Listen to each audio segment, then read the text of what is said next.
Live from Pittsburgh, Pennsylvania, the Total Education Show, the talk shop for teachers, parents, and administrators.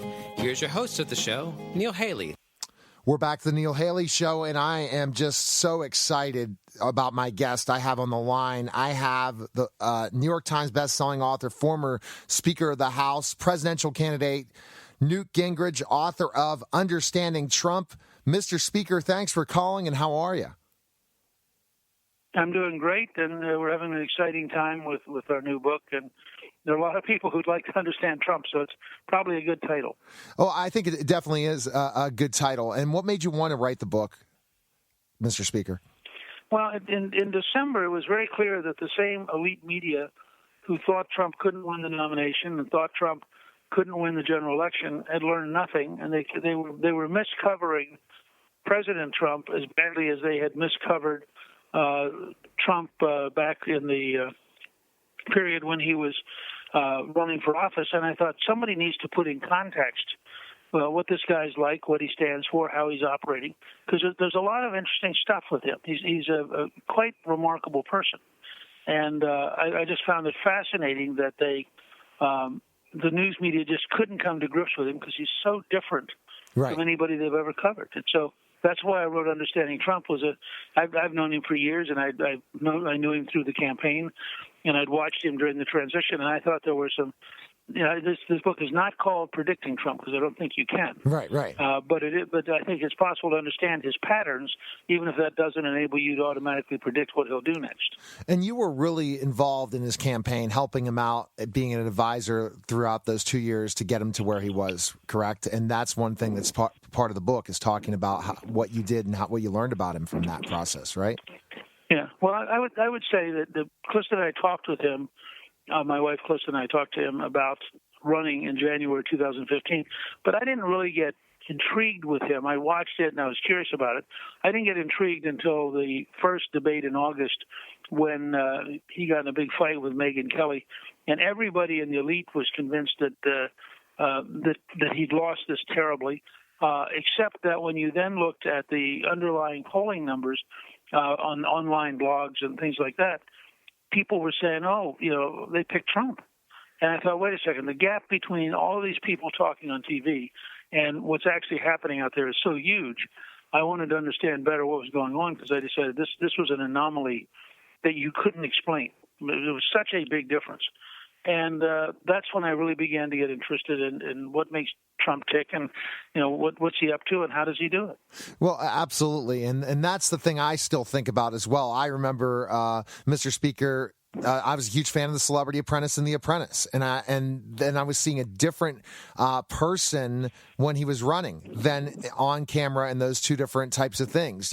Times making a faux pas, which any politician makes, to other times showing how charismatic he was. And when you started to see his potential, then that's when you said, I got to take my knowledge and my experience and help him so that he can get through this craziness with the media, the other people running for president, and understand specifically what his opportunity he had to win, right? Right, but part of the purpose of the book, frankly, is the American people. I think, when you get a president, this is such an extraordinary achievement to rise to the presidency that you have to have respect for people who are able to do it. And so part of my goal was to say to everyday Americans, this is somebody worth your studying because he clearly does something right. Right. Or he wouldn't have gotten to the presidency. And it was so clear to me that the news media didn't get it that I wanted to step in and try to outline for everybody, sort of what makes Trump tick, what's the underlying patterns in a way that I think will be helpful to virtually everyone. Well, I think it's important now, especially when we see all this news out there, anti-Trump everywhere, that you need to, President Trump, that you need to read a book like yours and say to yourself, okay, let's see what, Mr. Speaker, you have to offer, to show us, to specifically what you've learned from this man, because a lot of times what we see in the news is not true. It's just to try to get ratings, and that's the problem we're dealing with right now. That's right. And I think, just this morning we were told that we've been told for months that unanimously 17 intelligence agencies said that Trump had been in, or that the Russians had been hacking in. Turned out there weren't 17, there were 4, and they weren't unanimous. Oh, jeez. Well, I mean, this is the kind of stuff where the average American is entitled to say, what is going on? And then also in the book, you highlight the decisions he's made so far and kind of bringing in an analysis, correct, to it, of some of the decisions he's made so far as president. Yeah.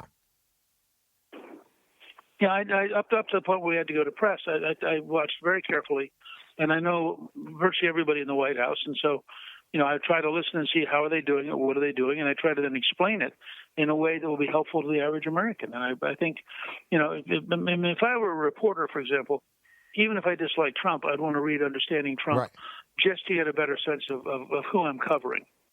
And that's part of why I wrote the book. I think that all too many people do not get it. Right. They definitely don't get it. And sometimes I fall into that trap as well. I mean, I'm a Republican conservative, and at times when I see certain things in the media that Trump has said, I cringe. and then right. But yeah. So do I. Yeah. But that's all right. Look, one of his characteristics, which is not pleasant, is about 10% of his tweets are self-destructive. And I've said that to him. Other people have said that to him. It's a habit he learned with Page 6 in New York to always counterpunch, and I talk about it in the book. But when you're president, it's not helpful. No. You're in a different league. People have different expectations. So in a sense, he steps on his own positive stories. And in that sense, this book's not an effort to, describe the perfect president. I don't think he is. I think he's an important person. I think he's a very smart person. I think he has some habits that don't help him. He has a lot of habits that have made him a unique and probably a historic figure. Right. And then the things that you're in the book so far looking at decisions, and then like for example, I'm sure you discussed the travel ban and what has happened in that whole process, and for people to really understand why he's doing what he's doing, right? Sure. And you'll notice that the Supreme Court by 9-0 actually agreed. I mean, that's the sort of stuff that's amazing. We're inching ahead. And what do you say, when you're going on other broadcasts, other media, like the I guess the mainstream media, and they're understanding that they're saying, why does he do these things? Do you think it's just basically they look at the person that comes out with the negatives, and then that's what all people look at is his negatives and not the positive things he's done so far? Media. It's not true of the average person. Right. I think the average person doesn't do that, but I think the elite media does. And the truth is, large parts of the elite media were so shattered election night by the shift from Hillary at 8 o'clock to Trump at 11 o'clock that they've never recovered. The trauma was too deep. And so they wake up every morning going, I know Trump did something terrible. I wonder what it was. And that's how they approach their day. I mean, all you have to do is watch CNN, and you can see people who are engaged in the pathology. They can't unlock. And I think it's the depth of the trauma that all of a sudden, bam, they went from Hillary continuing the liberal dream, creating a liberal Supreme Court, adopting liberal policies, and all of a sudden, 3 hours later, if it had been Jeb Bush or it had been John Kasich, they'd have said, well, that's unfortunate. But it was Donald J. Trump, and they've never recovered from the horror. Are you still in contact with the president at times? If you can involve, sure. Yeah, you are. Okay. And do you ever? He's a very open guy. Let me just say, he's a very open guy. He talks to an amazing number of people. He listens very widely. I think he's a very smart guy. I think he's, as I indicated in my book, Understanding Trump, I think he's worth studying. Well, I'm definitely check out your book. We can get it all finer bookstores, as Mr. Speaker, right? And the best place, Amazon, all over the place, right?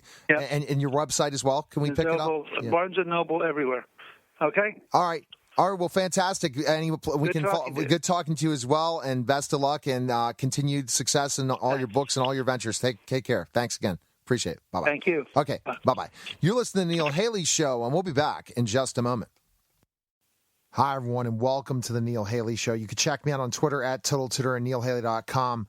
This reminds me of the time when I was a school teacher. It also reminds me of how I started this radio program as an education program. So I think that this is a perfect segment coming. We're getting close to the 4th of July, so I'm excited to welcome the program Emmy Award-winning filmmaker Alexandra-Pelosi of HBO's Words That Built America. How are you, Alexandra? And thanks for calling. I'm so grateful that you're having me on the show to talk about this, and I didn't know you were a school teacher. See, we're learning a lot about each other today. I love it. Exactly. I'm glad I'm at the end of the tour, right? I'm a former teacher who owns a tutoring and consulting company, does social media and branding, and has built this independent radio show and has gone it all over the country and everything, and do TV as well. And but it started from education, and the way I ask questions is like a teacher asks questions, unlike, like a journalist. It's a totally different way I interview. I interview like, hey, I listen to what the answers of what my guests, how they answer the questions. So, Alexandra, did you learn a lot from your mom growing up that helped you become so successful as a filmmaker and stuff, would you say? Wow, that's a loaded question. I would say that my mom went to Congress. My mom's been in Congress 30 years. She went to Congress when I went to college. So when I knew her, she was a stay-at-home mom. Wow. And she loves to tell a story about how when she was young. She said, "What do you want to be when you grow up?" And I said, "Mom, I want to be nothing, just like you." And that is part of what inspired her in her empty nest syndrome after raising 5 kids to go off to the Congress. And now she's turned my last name into a curse word in half the country, right? And it's funny because she went from being completely unknown to being completely demonized. It's fascinating. But part of the reason why it worked, the whole campaign against her, the way they demonized her and turned her into this sort of caricature, is because she's a lady and she doesn't fight back. Right. She's not into the fight. And I keep saying to her, you have to go out there and you have to say, these people are a bunch of losers that don't know anything about legislating. She doesn't like my loose cannon, impetuous, sort of irreverent. I'm sort of the black sheep of this family. There are 5 of us. I'm the youngest. So I would say everything I am is a direct reaction to the political correct culture that she is a part of. So you must know. That's hilarious because I have 5 kids of my own, and so I'm wondering. And my wife and I are both. I'm a former school teacher. She still teaches kindergarten. Can you believe that? And you see it in a family of 5 kids how you're going to have a variety of personalities in that family. So I never knew that she was a stay-at-home mom for so long and then went to Congress. I had no idea. So that's a great story that a lot of people don't ever bring up her background before that. Thanks for giving us that story. I appreciate it. Yeah, she also likes to tell the story about when she said to me, "I'm going to run for Congress." And I was like, "Mom, she said, I have an opportunity to run for Congress." Like, Mom, I said to her, "Mom, get a life." Like, by then I wanted her out of the house. I was done. I was a teenager. I was ready to go. I was going to college. I was like, "You better do something with your time now." Like, she likes to make the joke that she had dedicated her life to her children. And in the end, I was like, "Get out of the house. You got to go. You need to go get a life." So anyway, that story. Yeah, that's a great story. Go ahead. No, I was going to say, I was going to I know, that's fine. Don't worry about it, Alexandra. No, I was going to bring up now about this is a perfect time, July 4th, people to tune into HBO because of, I guess, how really we're just fighting each other and there's not the bipartisanship. And this special is something that's going to make us remember why we love America. And you're bringing different people talking about different documents, reading them. And I just think it's a fascinating idea to do, and especially one that there are a variety of ideas all coming together as one. Is that what you were thinking, Alexandra, when you were part of this project, that you wanted that? Well, what happened was the election was coming. This was right before the election. And I knew that half the country was going to be disappointed with the results. And I knew that it was going to be protests, and it felt like there was a civil war coming on, like the country is eating itself alive and we can't agree on anything. So I was trying to figure out a way to do something that would unite instead of divide, that could come out and make people think, well, there are some ththings we have in common. Let's focus on the things we have in common. So what is the one thing that I could get everybody? I wanted all the living presidents and vice presidents and all those Donald Rumsfeld kind of, Condoleezza Rice and, Hillary Clinton. What would they all agree to come together and do for a show? And the only thing I could think of was the Constitution. Yep. Because it's the only document that everybody agrees on. And so that was the idea. The first shoot was the day after the election. I went to visit Jimmy Carter in Georgia at his library. And it started out with a lot more interpretation. I had people read and then talk about what they were reading. But I found quickly that that became controversial, because everything is controversial in politics. So slowly but surely, I ended up editing out the commentary, because I realized that that in and of itself can divide people more. Right. So when I was filming at the Capitol, because I had 50 senators and I was filming at the Capitol, I kept saying, we had to order food for people that were waiting in the hallway while Ted Cruz was reading and Elizabeth Warren was waiting in the hallway. We had to order some beverages. And I would say to people, why don't you order what we're going to have for catering? And I couldn't get them to agree what we could order for catering. I couldn't get people to read the Senate menu and agree on an order of what people would eat and drink in the hallway. So that's how divided the country is, right? That's the symbol of it. So I thought the Constitution was the one document that bonds them together. And so that was the mission here, was to try to bring people together and not divide them. So all the commentary was edited out. Now it's just a straight read. It's only 40 minutes, and it may not be the sexiest summer blockbuster hit, but it's something that I feel like every citizen has to see, because I'm doing them a favor of not making them read it themselves. I'm saying, here, just watch it, and 50 senators and all the living presidents will do it for you. But I do think it's important that people know the founding documents, because it's the rule book of American democracy, and I feel like they need to see it just to kind of understand how this country works.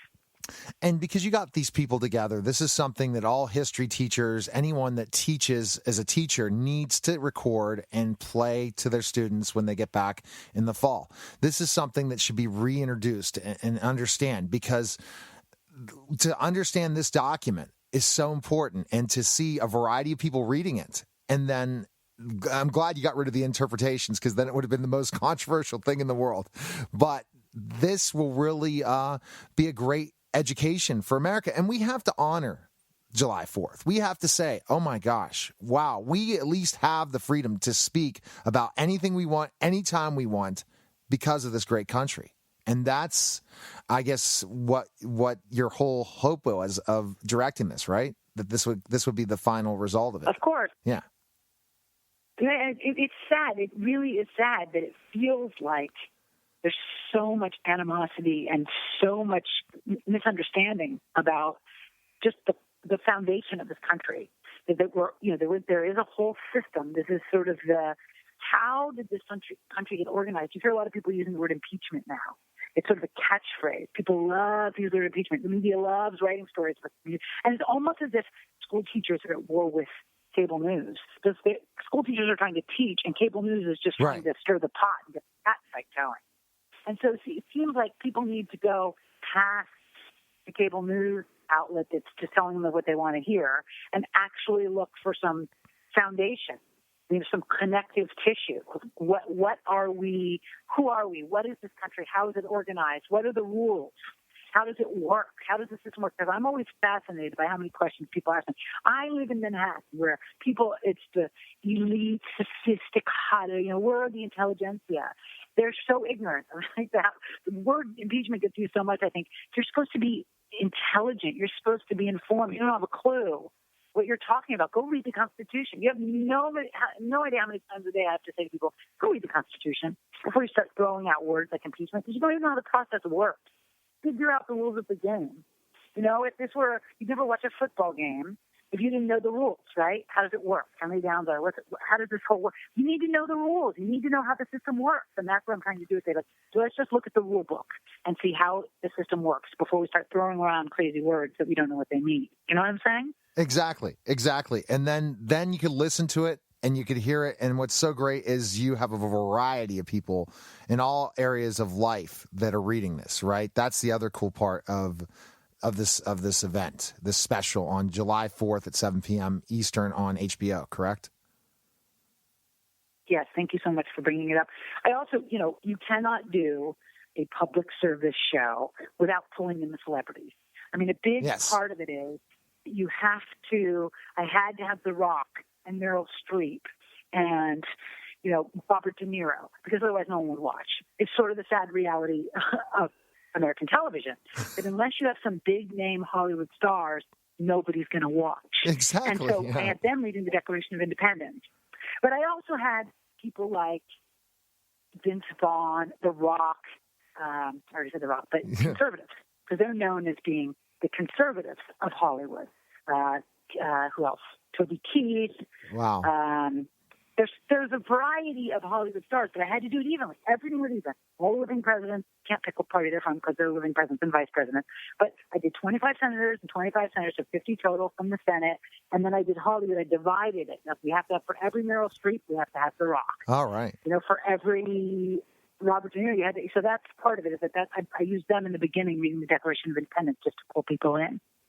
Well, that's the thing. Celebrity sells, Alexandra. Or I don't think that we would be seeing President Trump right now if it wasn't celebrity selling. So you have to do that to keep keep things going. And my radio show, when it started, is an education show to the celebrity sells, and a Pelosi sells. So and HBO sells. So that's what I'm so glad we put this education connection together. Is there a place we can follow you? Are you on social media, Alexandra, so people can follow you and check out your thoughts? Yeah. I am not. No. This is the sad thing. This is the funny thing. I'm not on social media because I don't need to be the dumping ground for people that want to overshare their feelings about the other Pelosi.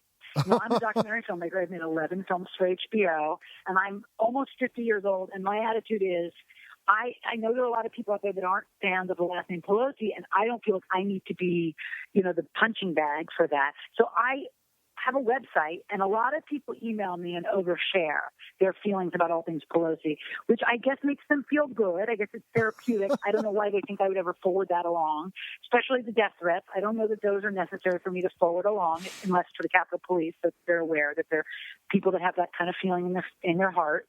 But I just feel like the Twitter and the Facebook is just sort of it's so toxic, and it spurs the hate. And I haven't seen any constructive come out of it to date, Especially for your name being Pelosi. Wow, this really brought people together. Yeah. So I try to stay out of the fight. Okay. Well, that's sort of I try to be, the purpose of this film was to be an ambassador to bring people together. Well, I'm proud of you. I'm trying very hard to bring everyone together. So, all right. Well, thanks for calling again. 7 p.m. Eastern, July 4th. We'll air this a few times on the network before the 4th, and I appreciate you calling, Alexandra, and best of luck. Thanks for talking with me, and I enjoyed the stories. We're also, yeah, go ahead. What are you going to say, Alex? Thank you so much. We also put it all over YouTube, so people don't have to pay for it. So you can just watch it on YouTube. Thank you so much. All right. Thanks, Alexandra. Take care. All right. Thanks. Okay. Bye-bye. You listen to the Neil Haley Show, and we'll be back in just a moment. Hi, everyone, and welcome to the Neil Haley Show. You can check me out on Twitter at TotalTutor, NeilHaley.com, and I'm excited to welcome the program. I believe you. I don't have to check you out. I know who you are. Yeah, Ralph-Natale. I take your word for it. Ralph-Natale. Ralph, thanks for calling. How are you? I'm fine. It's a pleasure to talk to you. I'm glad someone hooked me up with a sensible person.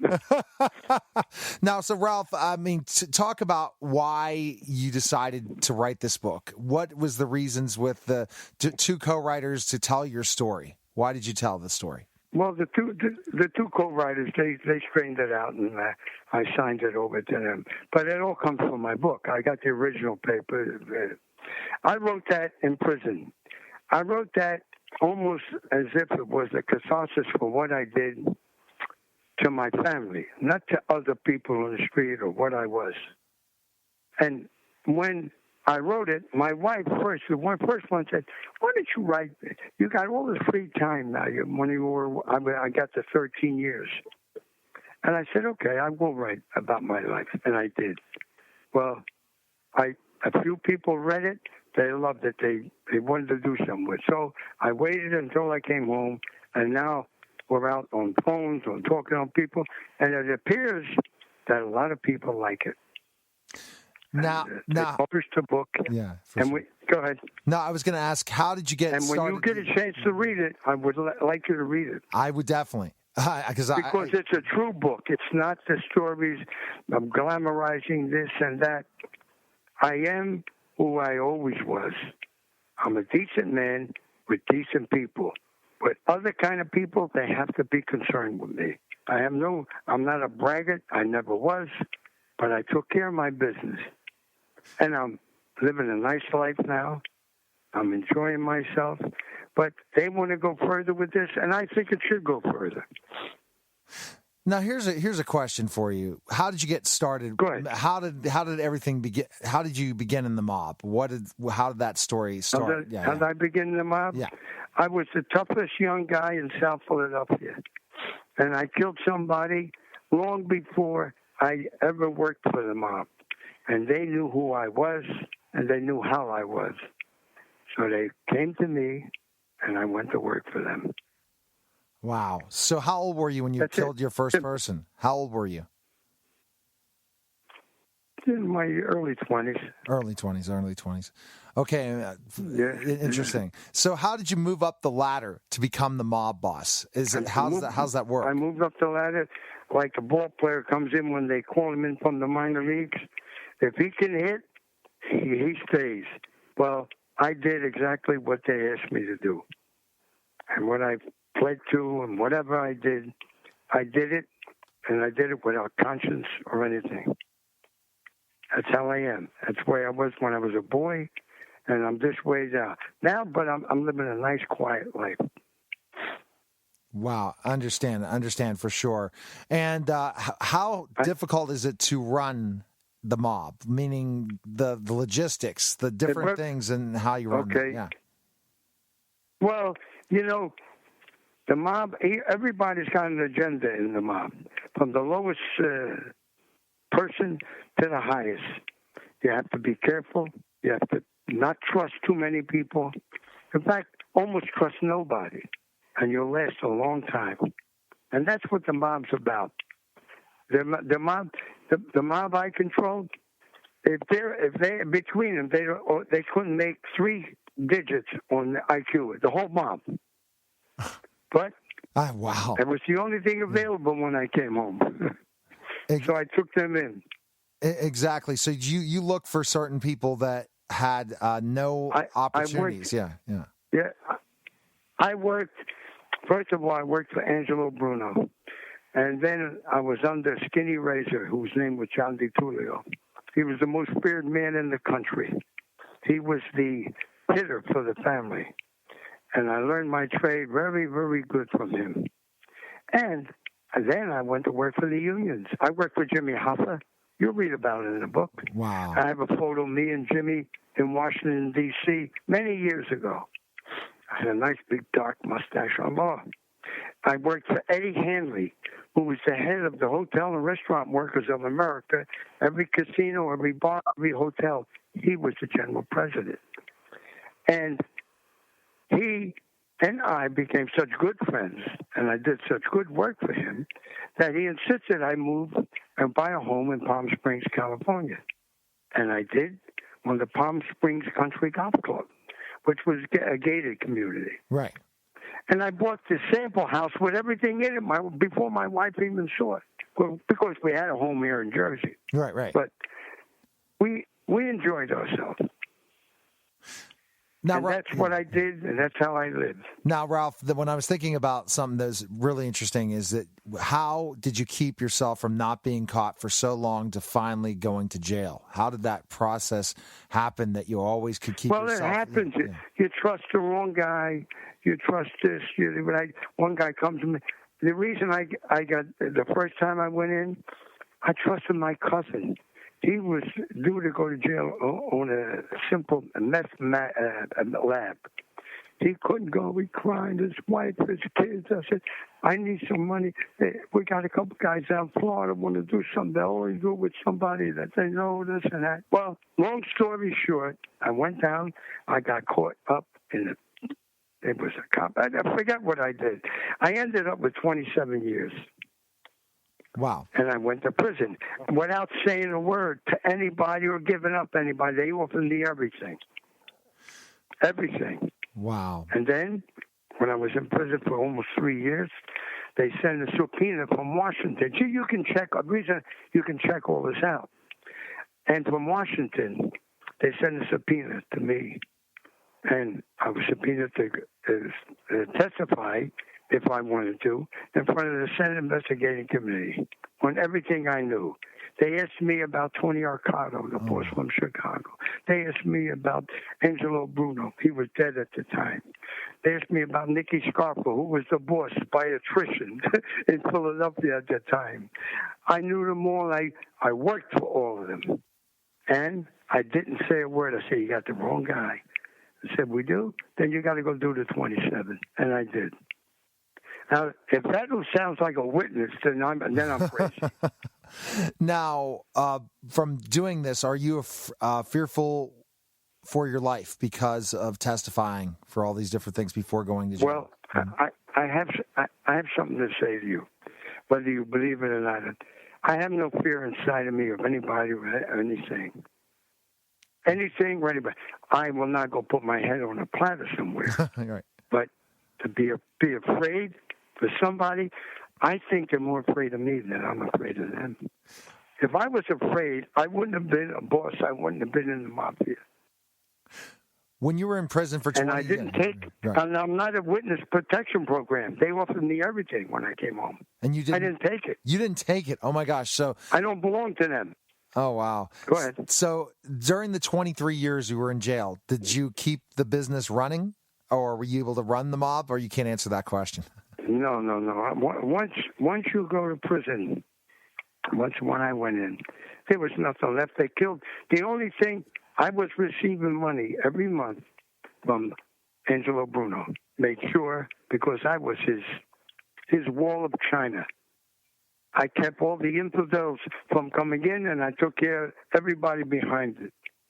And then when I went to prison, every month my wife got money.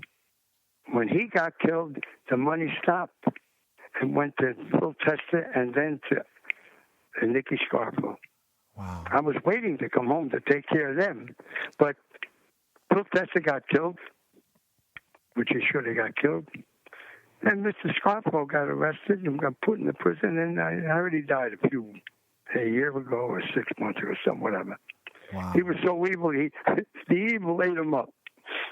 All right, so the best place... And that's Sorry, I was going to cut you. And I want you to read my book if you can. I will. If you can. I will. I'm interested in reading it. I want you to read it, and you'll find out. And then you, I'm sure, with your ability and your education and whoever you speak to, you will find out who's telling the truth about everything. It's all true, because the FBI would have never called me into Washington, and the senators, if it wasn't. They offered me, when I went to Washington, they said, you give us the right answers in 3 months. We'll reduce your sentence, and you'll be home in 6 months. All right, so the best place we can find... I refused it. Gotcha. The best place we can find information on you is you can pick up your book anywhere in all finer bookstores. And is there a website for you, Ralph, to find information on you? Everything, the books for sale, everything's, we're doing good here, and it's great. All right. Well, thanks for calling, Ralph. Appreciate it. I'm sure you're going to like it, and if you do, I hope we really talk again. I hope we talk again. All right. Well, thanks again for calling, Ralph. Best of luck, man. Okay. And thank you for listening. All right, take care. All right, thanks. All right, take care. Bye. You're listening to the Neil Haley Show, and we'll be back in just a moment. Hi, everyone, and welcome to the Neil Haley Show. You can check me out on Twitter at TotalTutor and NeilHaley.com. And I'm excited to welcome to the program Shannon Jordan, Executive Director of Gridiron Greats Assistance Fund. Shannon, thanks for calling. And I know you're in Vegas right now, and you're excited about this big event coming up, right? We are. It's our 9th annual, and it is just grown bigger and bigger every year. So everyone's starting to arrive this morning. So very exciting here in Las Vegas. Oh, I'm sure, for sure. And every year you guys do this in Vegas, or is it in different cities sometimes? So we used to do it in different cities, but we've kind of made Vegas our home now. So everyone kind of comes from all over the country. It used to be a neutral place, but now the Raiders are coming to Vegas. But I think we're going to keep it here. We really love it here. Well, there's nothing like trying to plan an event in Vegas, right?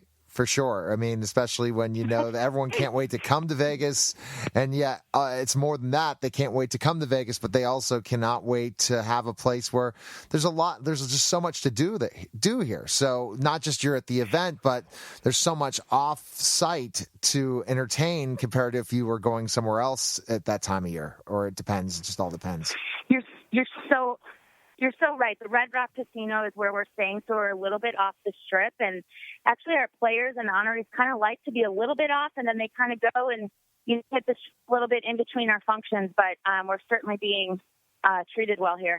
I can imagine for sure, and it's there's no place for sure like Vegas and all the great amenities. Let's talk a little bit about yourself and your role with Gridiron Greats Assistance Fund. Sure.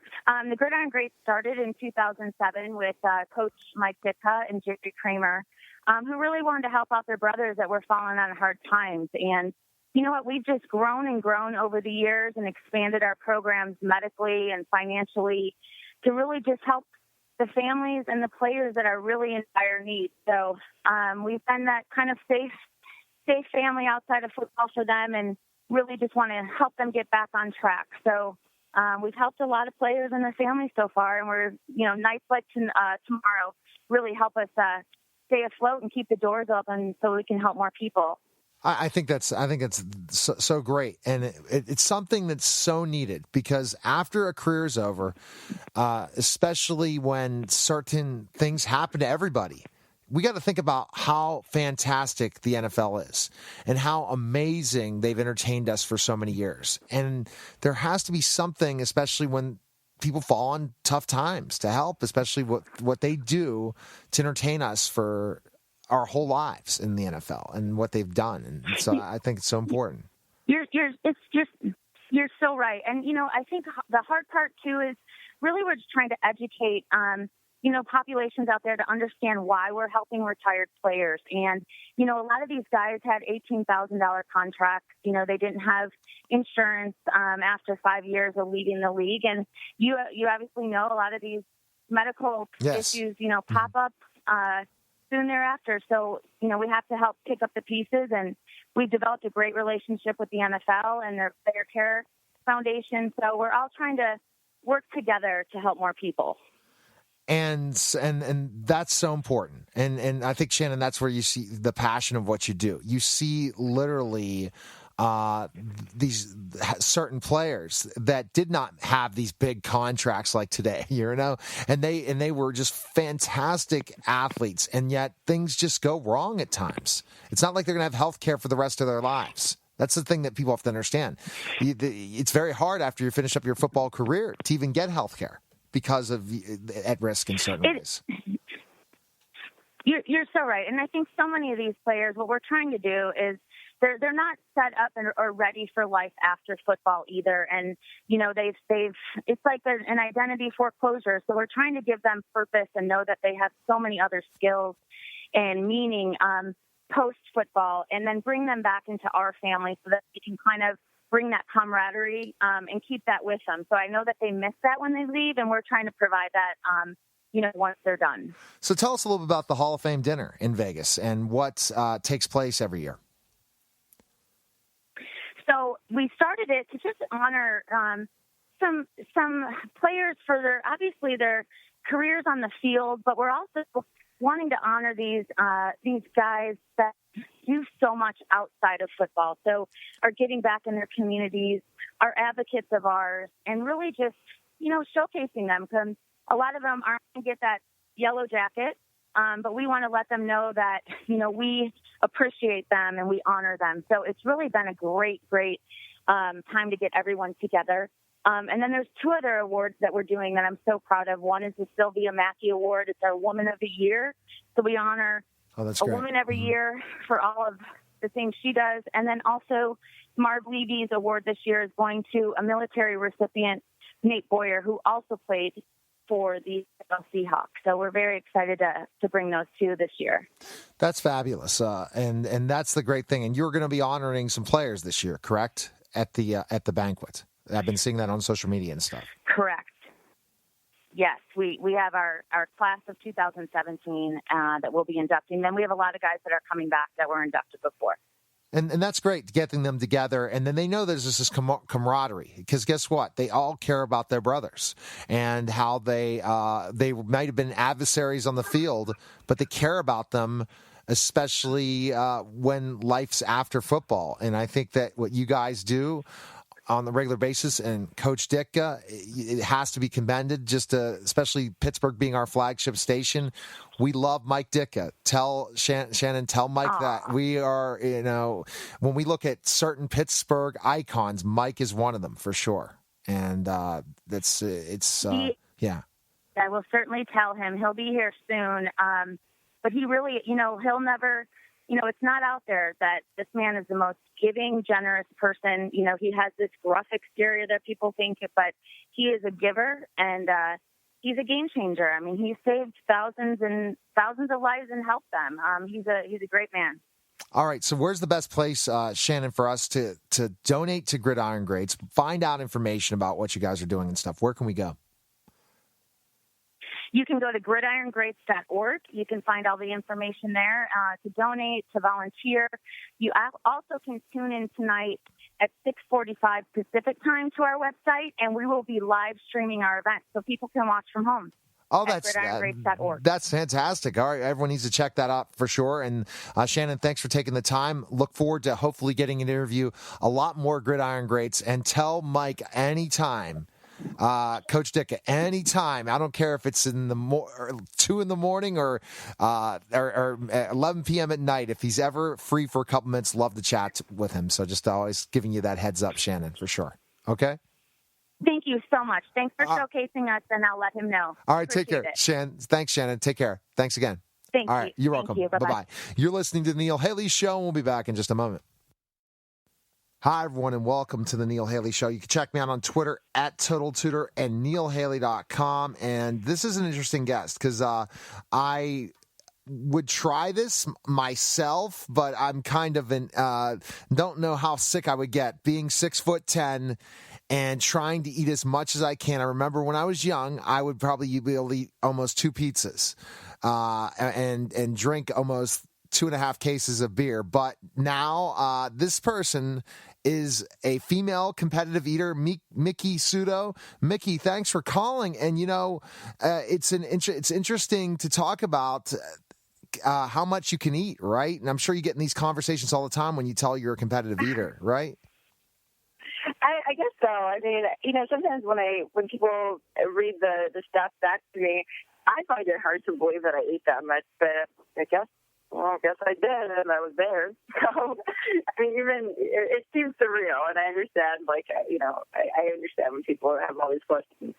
Oh, I mean, I have all the questions. How did that start? First of all, you're a tiny girl, so it's not like, you're somebody. Where does that food end up going? But tell us how you got involved in this. I fell into competitive eating by accident. So I like to tell people that I didn't do competitive eating. Competitive eating chose me. So my friends had gotten into this restaurant that offered a man versus food type challenge. Okay. There's this 12-pound bowl of Vietnamese noodle soup, and if you could complete it in some given amount of time, you would collect this progressive jackpot that was up to $1,500.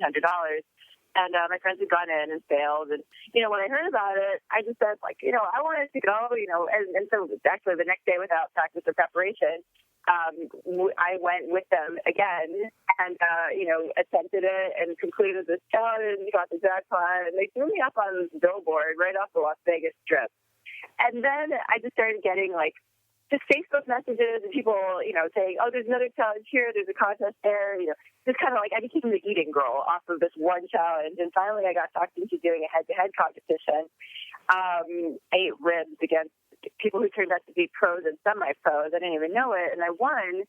And after that, I just thought, maybe there's something to this. I can eat, compete, make a little bit of money. My friends are getting a kick out of this. Let's do more. And when I looked at, the big events, when I looked at Nathan, right. And I kind of, thought it to myself, all right, they're averaging, high 20s, this, that, in 10 minutes. I think I could do that. I could probably come in at least third.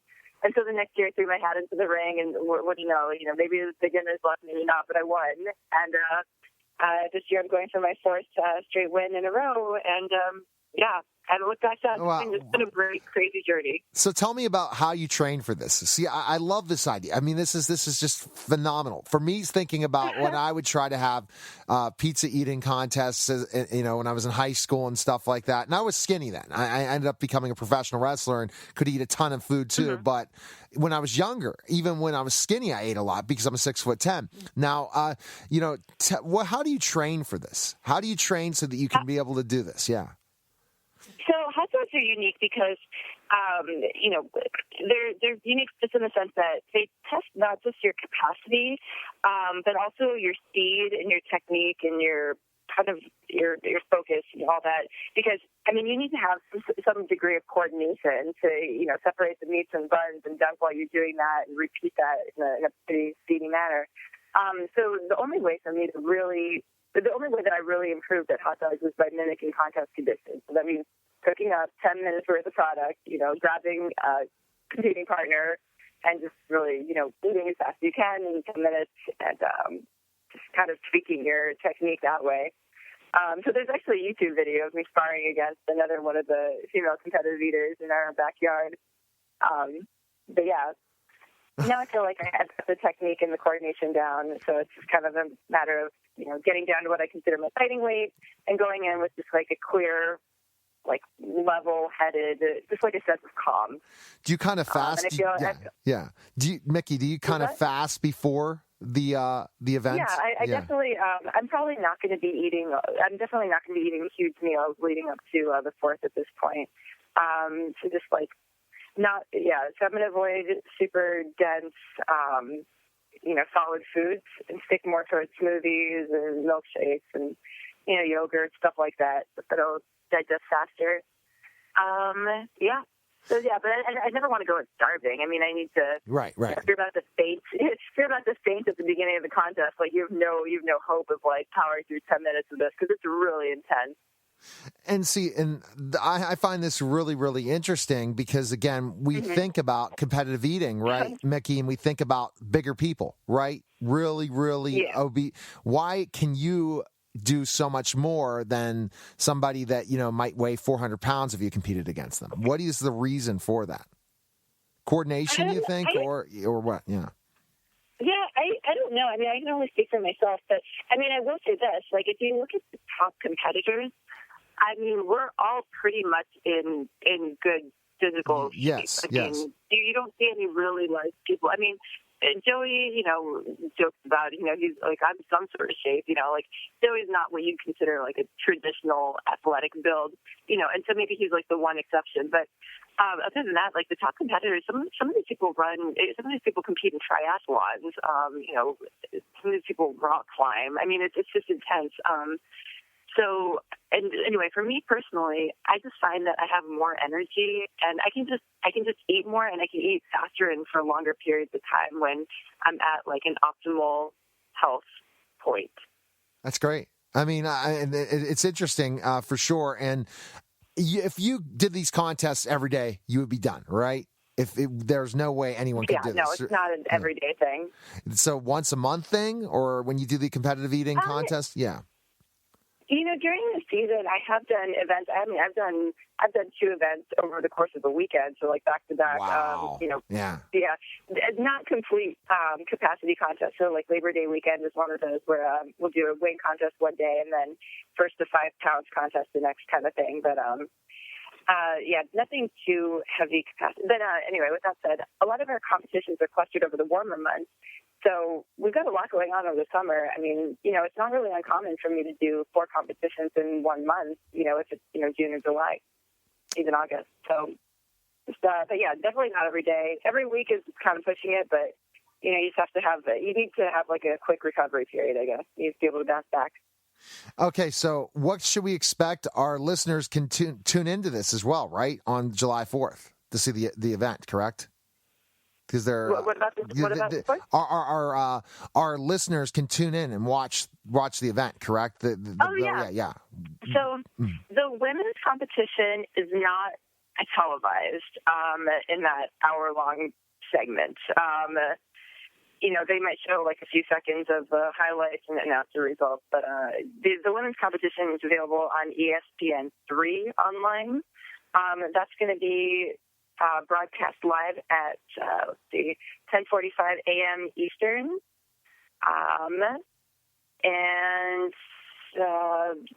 So that'll be available in the archives for a few weeks. Access through ESPN.com, ESPN3. The actual Nations package that's going to be on TV will at least announce the results for the women's side.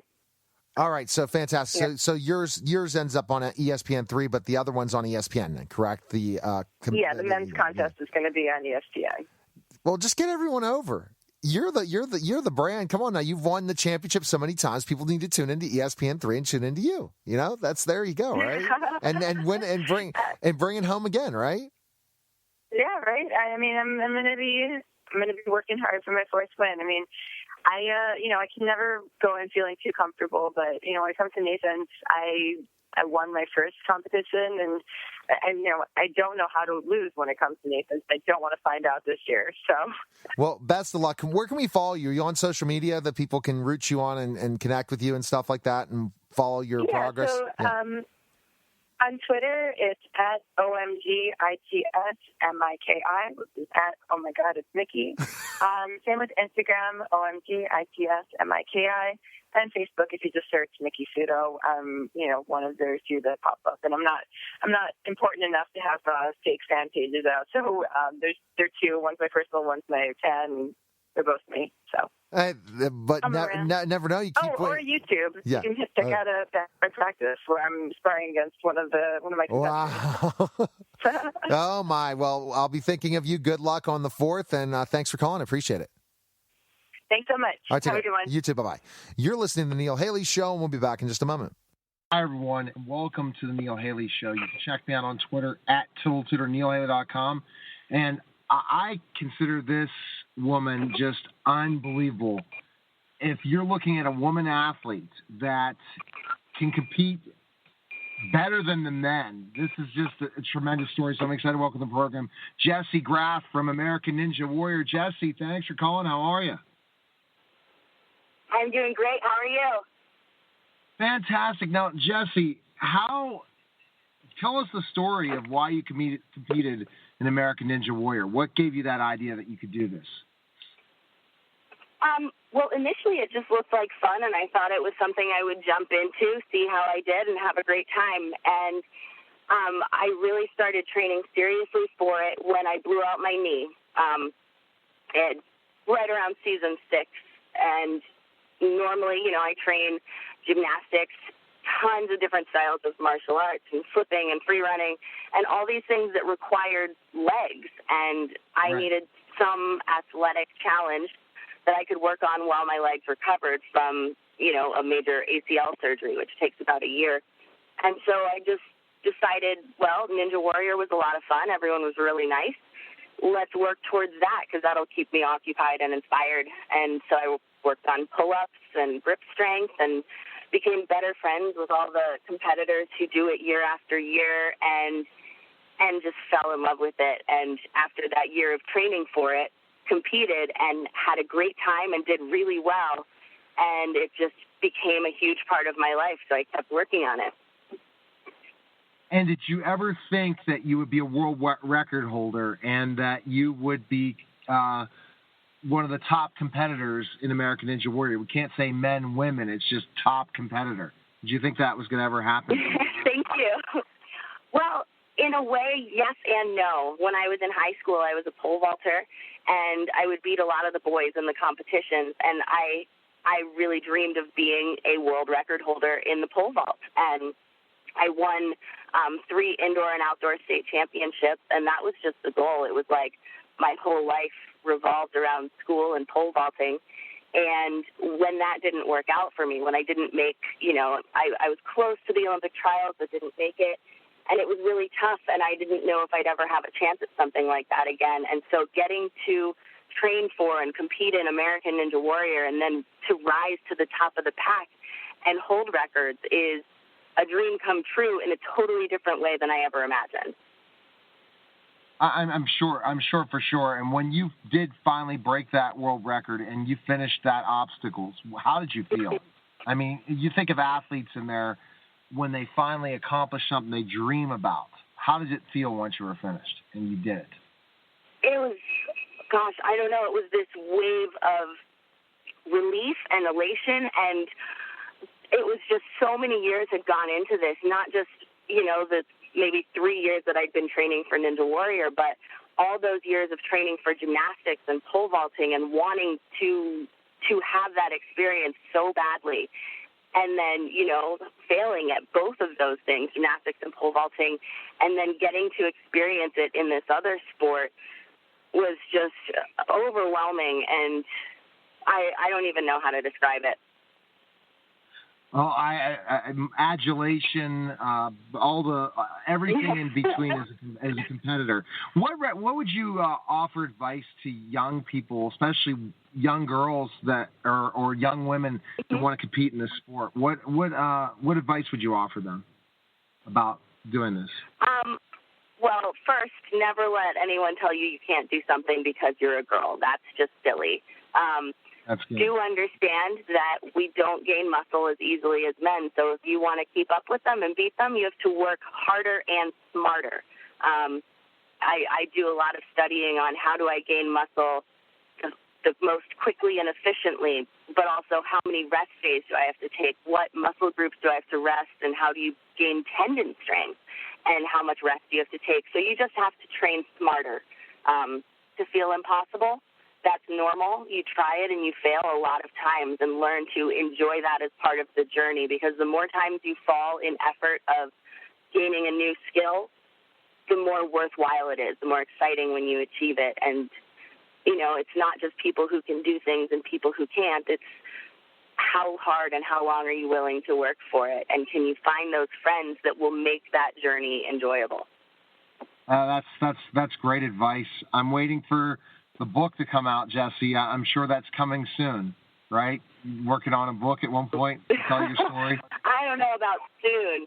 I'm definitely collecting all my life lessons, and gosh, sitting down and writing a book would be quite a time commitment, but maybe someday.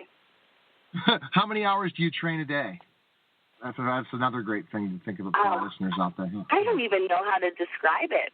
So much of it feels like playing. I would say that maybe 1 hour a day feels like the really boring, disciplined injury prevention work where I'm, in the weight room or in the physical therapy room, just specifically building those muscles that maybe get neglected doing the fun things. But sometimes I'm working a 12 to 19-hour day on set, and maybe I'm physically active a large portion of that time, or maybe I'm in a corner in wardrobe trying not to mess up the hair and makeup that they spent so long doing and don't get to work out. But on a day that I have to myself, I'm probably going to spend an hour doing my pull-up workout and another hour or two like riding my bike from one place to another, and 2 to 3 hours rock climbing. So it varies dramatically from day to day. Wow. Okay. Well, it's a lot of fun, but when would you be able to write a book? That's a great point. So what were your thoughts about Monday night? Tell me about your thoughts about Monday night. Gosh, it's we're starting a new season after having a season that went so well is intimidating for sure, because people sometimes forget it's not just a test of strength and agility. A huge part of this is, these really finicky and volatile obstacles where a tiny misstep, everything is over before you get to test your strength. So it's really scary going into that, not knowing if you're going to get far enough to really push those limits, or if it's just going to suddenly end in a splash on the second or third obstacle, because you just don't know what to expect. I know the expectations are pretty high on me, but you have to remember, going into an obstacle course like this, the most important thing is that training for it has given me so much new strength and agility and capability that I can use in my life, and that's more important than performing well on an obstacle course. But I'm really excited to see how I can challenge myself and And the experience of being in such a high-pressure situation and testing your limits in a safe way and seeing how do you adapt to that pressure. Can you keep your mind about you when the lights and camera are on and you have to perform? So facing the part that is the scariest is also a rush and a really good learning experience for anyone. All right, so everyone needs to tune in Monday nights to American Ninja Warrior at 8 p.m. Eastern, 7 Central. Best place we can find information on you so we can